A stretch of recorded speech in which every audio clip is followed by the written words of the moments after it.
Keeley, Hello.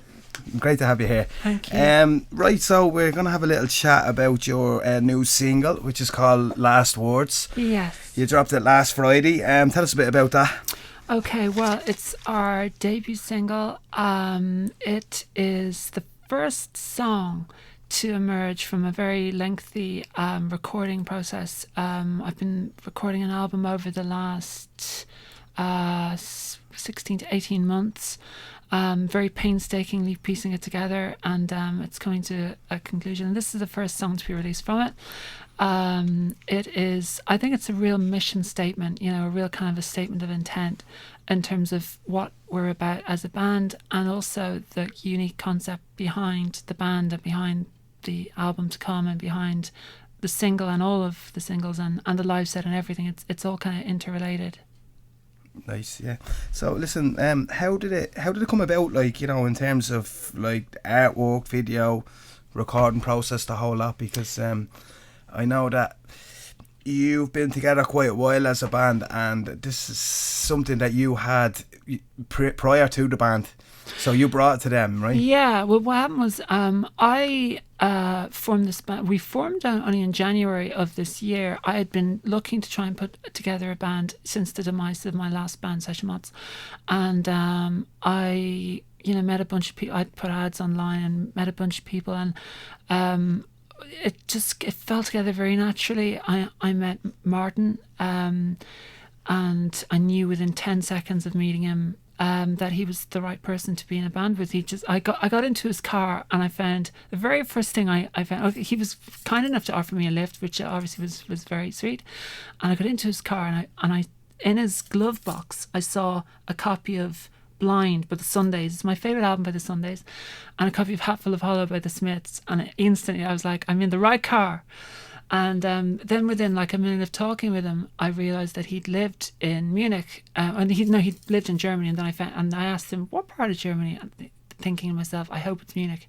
And of course, the reason I hoped it was Munich is because Munich is where Inga came from, and Inga is the subject matter behind all the songs and behind everything that I do, be it writing the blog, the Keeley Chronicles that I've been publishing for the last 5 years, or the book I've been working on about her, and all the songs, and everything is related to her and to the central concept of her inspiration and the very, very long winding investigation into her murder, which occurred in 1988. So so that's essentially the band formed. I brought to them the concept for how I thought we could do things, and Marty is our keyboard player, Martin is our bass player, Marty is our keyboard player. They both have the same name, and I'd played with Marty in a previous band, and really liked him as a person and as just someone who's so musically savvy,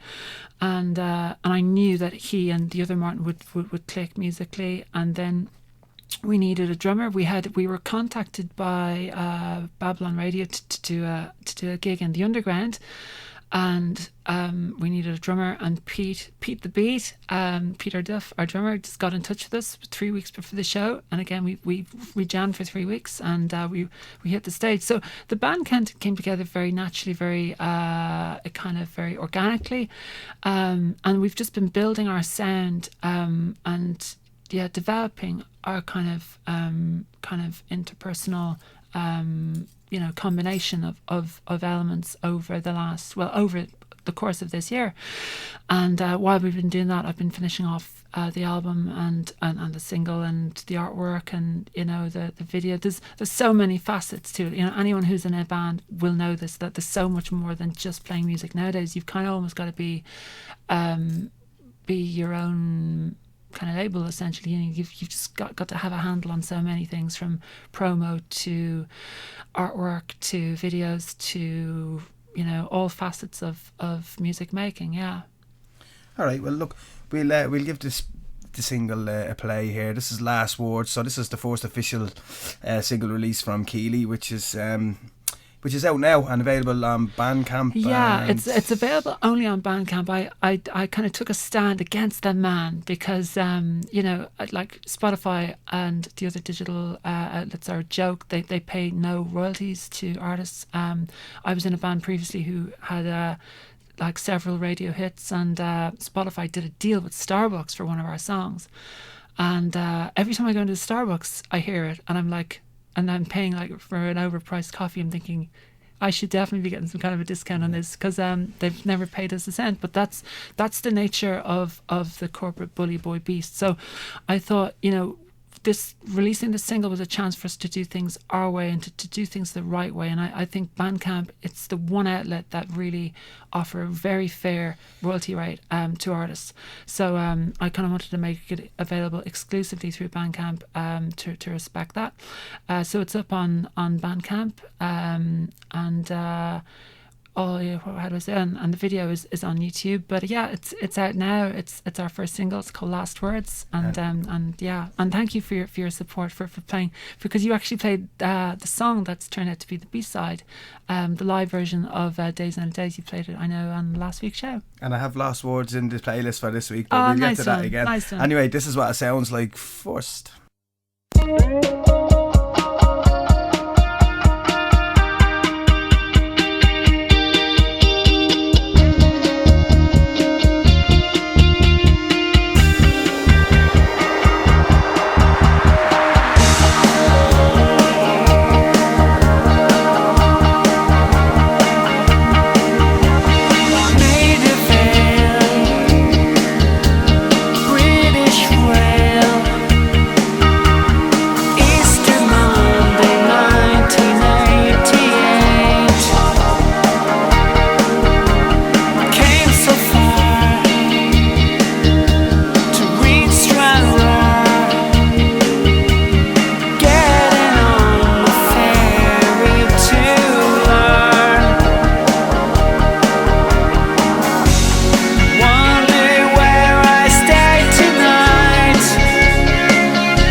Yeah, it's a beautiful song, Keeley. Last Words, right?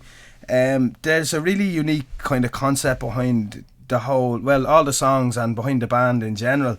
You did touch on it there. Yeah. But, you know, tell us a bit more about it, because I don't think a lot of people will know. Okay, well, essentially there's two reasons why I make music and why this band formed, and I think why we are on this kind of shared journey together.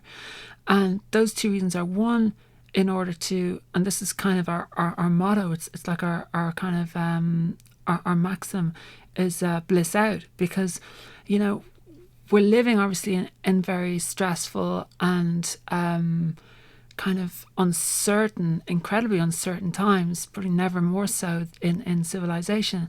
And you know, the stresses and the kind of traumatic aspects of life, I find like there's no better antidote to that than music, either listening or playing music and getting lost in sound. And you know, that is why I make music, to just feel that sense of escapism and that sense of kind of otherworldly detachment.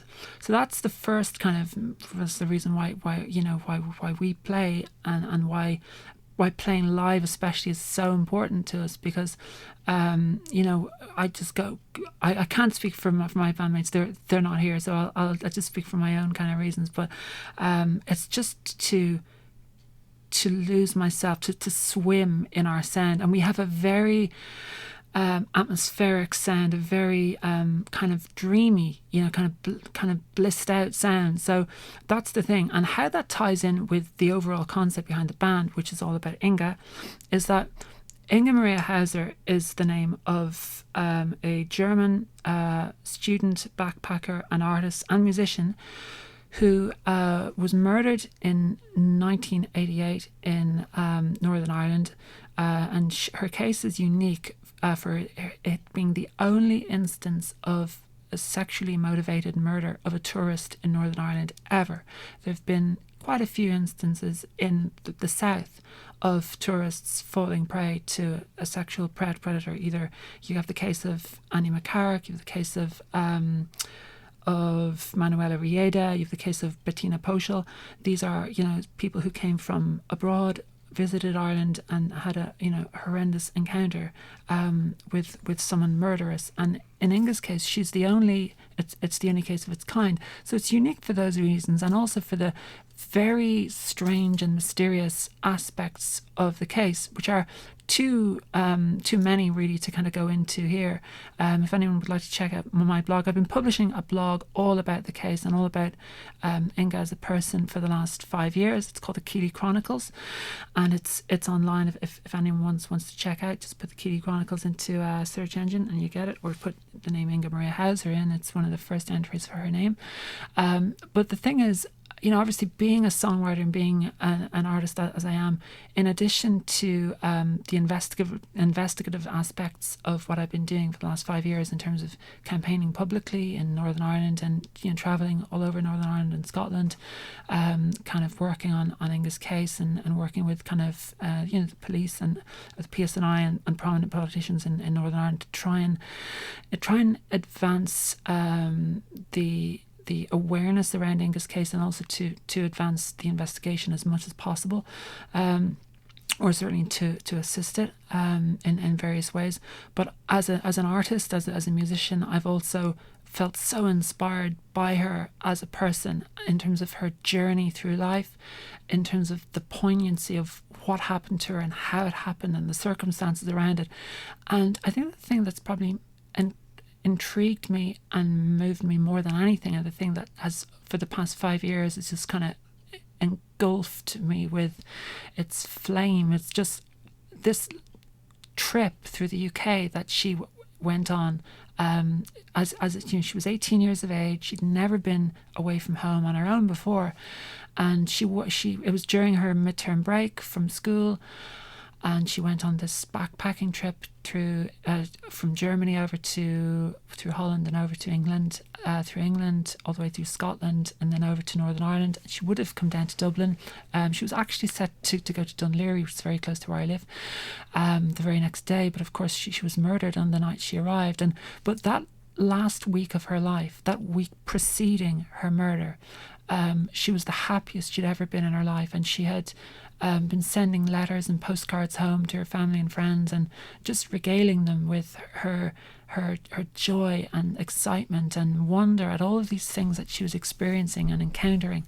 And I'm obsessed with that week of her life, and trying to reclaim it from the dustbin of history, essentially, because it was lost. It was forgotten. It was kind of trampled over in the race for the more lurid aspects of her case to kind of be focused on by tabloid media to a large degree, who are quite they kind of scavenge through facts and details and kind of focus on more kind of macabre, kind of more gory, kind of gruesome elements. But I was really keen when I came upon Inga's case first 5 years ago to try and musically tell her story, and to do it not only with words but to do it with sound. I wanted to try to create sound that would reflect how she felt, where she went,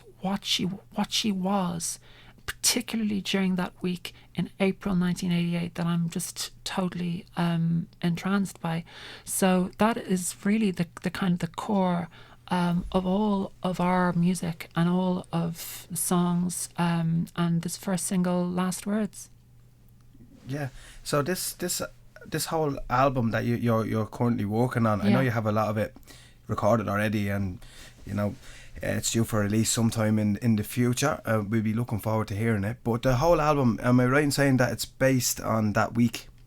Yes.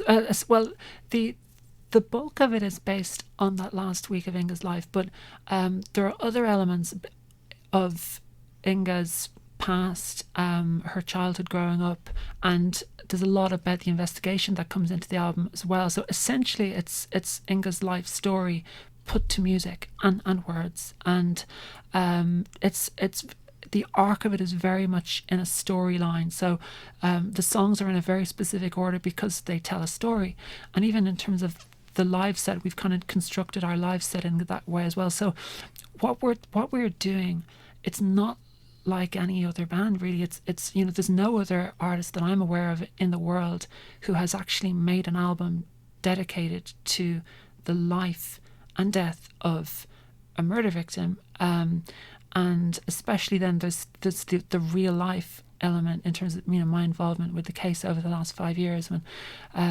doing a documentary for BBC Spotlight, and just engaging with the public in Northern Ireland, and particularly in North Antrim, to try and raise awareness around Inga's case, and to try and keep Inga's case in the spotlight until it can be solved, or at least to try and make as much of hopefully a positive difference to the case as possible. Am I right in saying you traced some of her movements over the course of the 5 years? That's right. You took some of the trips that she took and tried to see that side of the story, I suppose. Yeah, very much so. It's something I was absolutely fascinated to do, and I was something that I spent 4 days travelling throughout England and Scotland, and Northern Ireland, retracing her footsteps, kind of very painstakingly revisiting all of the places she'd been, all of the and some of them she'd only been very briefly, because some of them were just stopovers, from one point to another. But I wanted to honour the integrity of that journey, and to see for myself exactly how far she travelled, where she'd been, what it, to try and get that sense of how it felt, what it involved, how much time, because it's something else that when people think of Inga, it's not just a case of this girl was murdered. She had travelled 1,000 miles to be where she was when she went missing from Larne on the 6th of April 1988. She spent the effort and the time that she had put into to get to that point was huge, and I suppose I didn't want, in terms of the book I've been writing on the case and the blog and the album, I didn't want to say, well, I think it was like this or maybe it was like that. I wanted to revisit those places, many of which I was really surprised to find resemble how they are virtually identical to how they were back in 1988. They haven't really changed at all. Very surprisingly considering the very long passage of time. But that was a really profound, very very emotional trip to kind of like one of the journeys, for example, was a train trip from London up through to Preston and on to Inverness, and that was like a 12-hour train journey, alone, and like sleeping on the floor of this train, because there weren't any, that's the other thing, train travel since 1988 in Britain anyway has certainly not improved. It's incredibly primitive over there. I have to laugh with them and their Brexit, because I mean they're in rough shape already. God knows what they're going to be like after Brexit. But there's nowhere to sleep on this so-called sleeper train, so I had to sleep on the floor, and listening to the sound of the train and the sound of the wheels grinding off the track directly under my ear, because when you sleep on the floor of a train, you can really hear everything that's going on under the train, and just little things like that. It was an amazingly evocative kind of audio-visual experience to kind of go through that, and and what happened. I had a very different trip in some respects to Inga, but there were also some really eerie coincidences and kind of fateful encounters that I experienced along the way that have echoes with what happened to Inga, certain things. So yeah, the kind of the story of those things is in the blog, and kind of culminate in the most recent installment of the blog, which is part 34. Which is available on the internet. It's a WordPress blog, so it's called the Keeley Chronicles.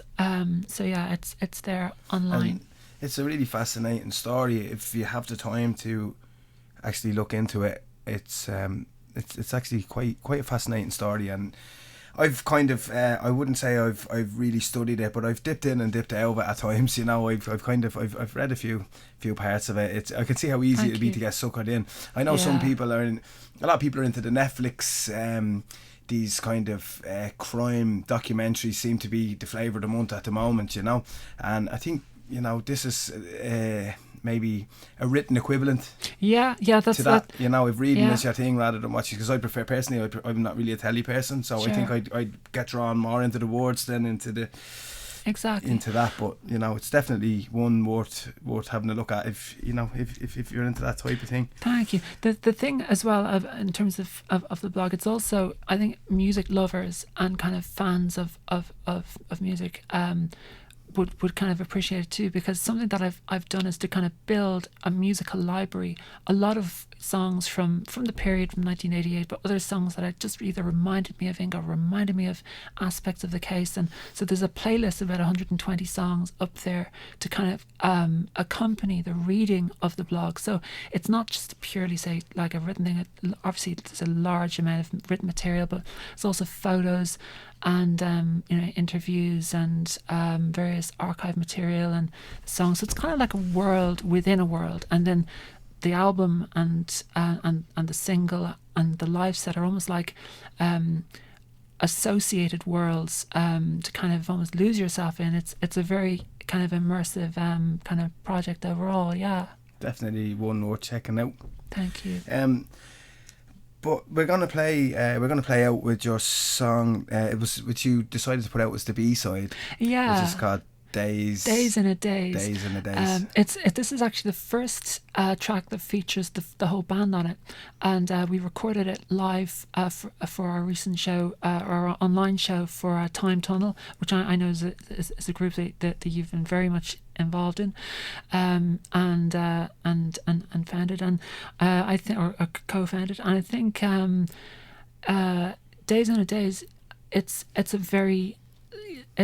kind of, I think, the signature Keeley live song in terms of it being it's the opener of our live set, and it's kind of like it's a really kind of exploratory kind of quite very atmospheric track. So hopefully you guys like it. And if your tag is Bliss-out with Keeley, this is the oral. This is it. This is definitely the oral passport into the Bliss-out world.